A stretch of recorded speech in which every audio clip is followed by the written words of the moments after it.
Hello and welcome to Tiny Artist TV. For today's Saturday morning shuffle, I'm actually going to be doing a random prompt from this app that I downloaded recently, and it's just called Draw It, and it's basically this random prompt generator. So for today, I really wanted to do a fantasy character, so let's see what comes up. So let's see. We have a self-centered minotaur who's a grandma, and their class is a necromancer. Interesting combination. So today's video also kind of doubles as a makeshift tutorial video as well, just because there's a few things in there I kind of slow down, and I'll explain some of the techniques I used to create this piece. But first, of course, we're just going to be establishing the sketch. And for the idea of a self-centered or selfish minotaur, it's kind of an abstract quality to really illustrate without, money or anything involved. Necromancers aren't exactly, or at least in my D&D campaign experience, necromancers aren't really concerned about monetary gain, but I do know them to be hoarders of, well, I say I know, like I know a necromancer personally.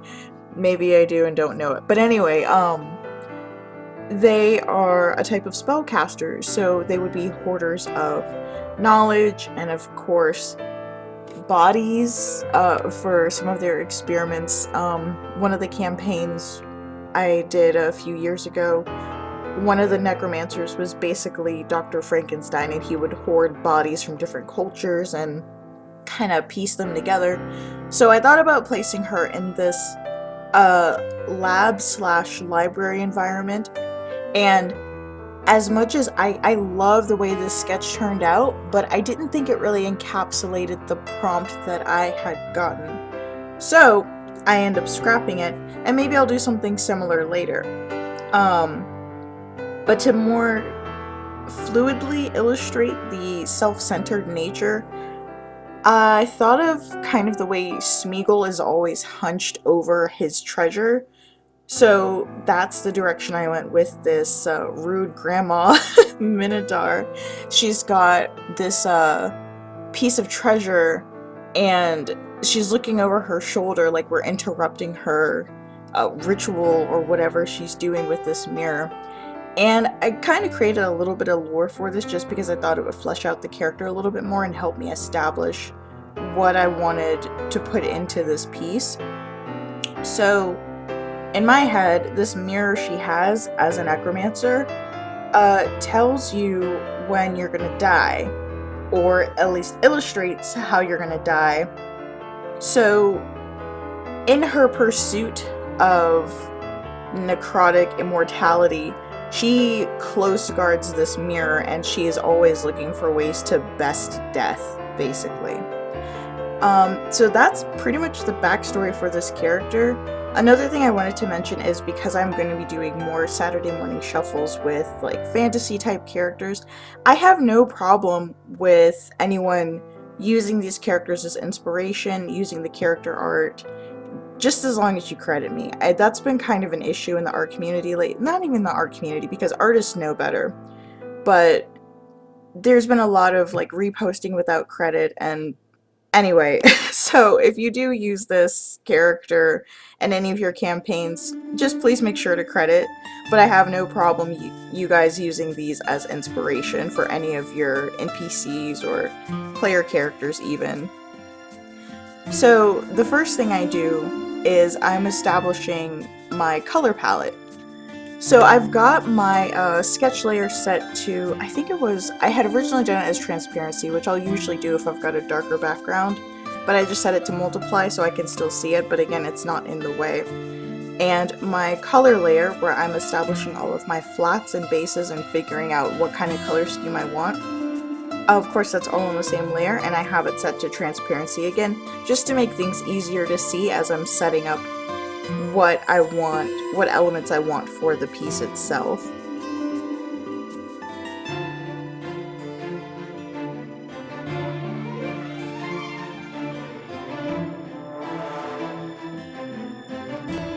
And this is something I do when I'm doing a lineless piece. I actually do go back in with a burn and dodge tool, just depending on if it's a lighter or dark color, and I outline the places where my sketch overlays, and that's just so I can keep track of where I wanted like all the intricate folds and stuff, because sometimes my sketch is really detailed and I want to make sure I capture as much of that detail as possible. So what I do is I just block out the areas where the lines would be if this was a line art, and then I use those as guides for my highlights and shading.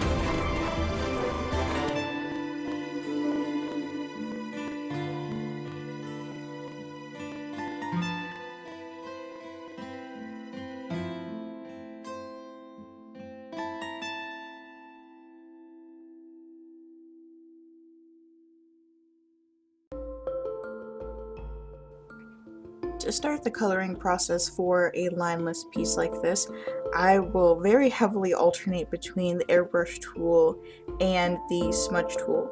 And usually with the smudge tool, I'll actually end up using a textured smudge brush, just so that it's not super soft. Of course, for the bull's face, I wanted it to be soft because bulls have this kind of like short hair, velvety texture to them. And then with the airbrush tool itself, I tend to stay in the range of, I use about an 80% pressure, and my flow rate is 10 if I want to do really subtle shading, and then I usually don't go any higher than about 25, 28 if I want to do some quick color placement. I stay away from the paintbrush unless I'm doing something I want it to be really solid, but when I'm doing soft things like faces and clothing texture, I'll tend to go with the softer brush.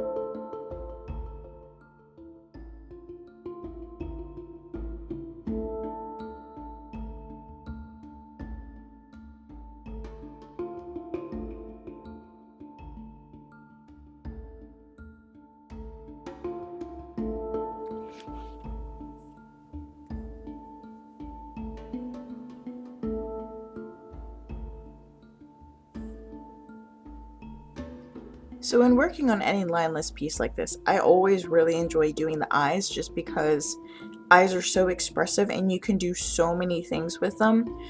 Initially, I had kind of wanted this character to look a little bit blind, but I went with the spooky ghost eye instead, just to kind of push that necrotic factor. I make sure to work from dark to light just to give it that little bit of watery depth to it. And 9 times out of 10, I think I might have mentioned this in one of my other videos, but eyes usually aren't white unless there's some kind of light source on them. So I started with a yellow and then worked towards like this creamy white. And now for the horns, for some things there just aren't shortcuts. So usually bull's horns are kind of smooth, but I wanted this one to have like some ingrained texture because she's old, she's seen some stuff, and so her horns are probably not as smooth as they used to be. So I basically have to hand paint in the texture, and then I'm just taking a cube brush to smudge it and make it look a little rougher, and then I go back in again with the darker brushes and put in some worn in scratches and things like that. That's pretty much the balance between doing the smudge tool is great, but the smudge tool can't fix everything. Some things you're just gonna have to paint in yourself. Like with the fur texture, most of that is just kind of drawn in with textured brushes, and then I use just a little bit of smudge on the back end just to blend it into itself. Of course, going with purple here because the death mirror is giving off a soft purple light. And hair is another texture that I really enjoy doing, just because after I figured out how to do it properly, it became a really quick and easy thing for me to do. I wanted her braid to be kind of like gnarled and knotted, because she's the kind of person who doesn't really have time to care about her appearance. There's necromancy to be done. So I give her this quick, messy braid, Again, starting from dark to light, the way I handle these is kind of like a dry brushing technique if you're working in like acrylic or oil, where you work from dark to light. You start with the dark base and then you build up your highlights, and the areas get smaller and smaller, and you work them into each other to create the appearance of depth and crevices. And for this one I don't remember if it was the acrylic brush or if it was bristle. They're right next to each other, and I'll usually kind of interplay them when I am doing hair texture, but just using that to create the texture, and then of course blending it out with the smudge tool. For the shawl, to give it a woolly effect, I end up using the cell brush, the grunge brush, the acrylic brush, and then one of the bristled brushes, and using that same brush to create the texture underneath of it as well. The little scraggles, it's a very small acrylic brush. I think I had it set to 3, and I choose the lightest color and just throw in some scraggles here and there. For the cowl underneath of it, and at this point everything is on a separate layer. The base color is all on one layer, but when I do my full coloring, I make sure that each separate element is on its own layer so that I can get the proper separation and shading that I need underneath of each element without worrying about, is this gonna color the wrong thing? Like this, for example. Actually, I did keep the silk overcoat, the silk robe, and the bull's face and hands on the same layer just because they don't touch, so I didn't have to worry about blending the wrong things in that respect. But for this, I'm just using my burn and dodge tool to give it some really quick and easy like silk texture. Again, this is one of those things where you can work on it as little or as much as you need to, but because this is a Saturday morning shuffle, I just wanted to do something really abbreviated. Just throw a little bit of highlight in there, a little bit of shadow where the contours of the arm and the folds are, and then throw in a little bit of highlight just to give it just a little pop of color, you know? For the embroidery, I have this one on a separate layer as well, and I have it set to, it's either multiply or overlay. I honestly don't remember. I'd probably have to go back and look. But I keep my embroidery on a separate layer. And again, I just use my burn tool to do shadows and the dodge tool to do the highlights. And I put them where it's appropriate. For the mirror, I'm choosing a brick texture tool. And for the outside, I am using the speckle tool to give it that, not patina, annealed, there we go, that annealed metal look. And again, just using dodge and burn. Dodge, burn, and smudge are pretty much my go-tos when I'm doing something like this.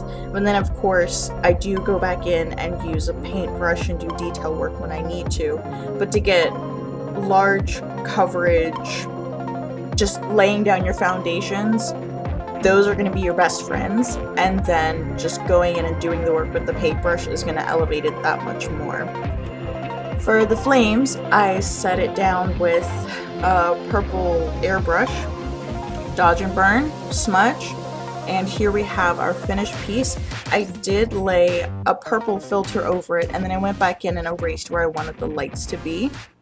And with that, that concludes today's Saturday morning shuffle. Hope you guys enjoyed this video. See you guys next time, and have a weird day.